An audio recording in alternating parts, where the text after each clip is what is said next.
Minister, last week I asked you about a report regarding an NGO which your department funds BelongTo, and at that time you said you weren't familiar with the report and so you refused to answer on that basis. Minister O'Gorman, Gript reported last week that the state-funded NGO BelongTo had been distributing material to teachers explicitly telling them to lie to parents if those parents asked questions about their children's gender or sexuality, and that material thanks your department for funding BelongTo's work. So on that basis, Minister, could you tell me if you were aware that department funds were being used for this, and if you believe it's right for state-funded groups to instruct teachers to lie to parents? Do you stand over this situation?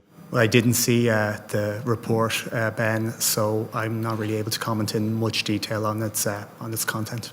But in the past week, I've emailed that report to your office multiple times and to your department press office. So now that you've had time to familiarise yourself with the material, I would ask again, did you know that this NGO which your department funds was encouraging teachers to lie to parents, and do you intend to keep funding them now that you do know under the new budget?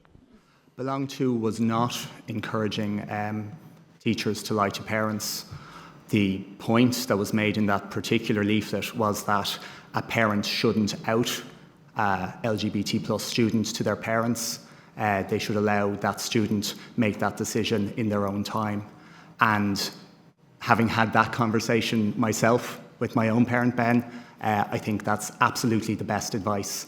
And the idea that any teacher would have stepped in before I had the opportunity to do that would have been intensely distressing for me.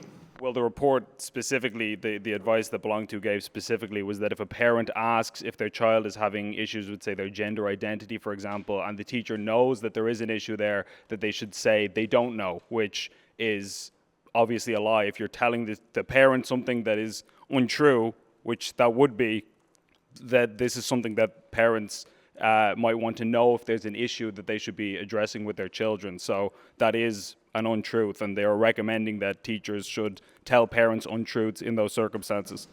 It's not a teacher's job to out a student to their parents. Absolutely. It is a young person's right, I believe, to make the determination when they decide when they want to come out to their parents. Totally agree, but the issue is that you're encouraging, the NGO is encouraging teachers to tell parents that they don't know about a situation that they do know about. So, again, that's a lie. Do you not accept that? I don't accept your characterization, no.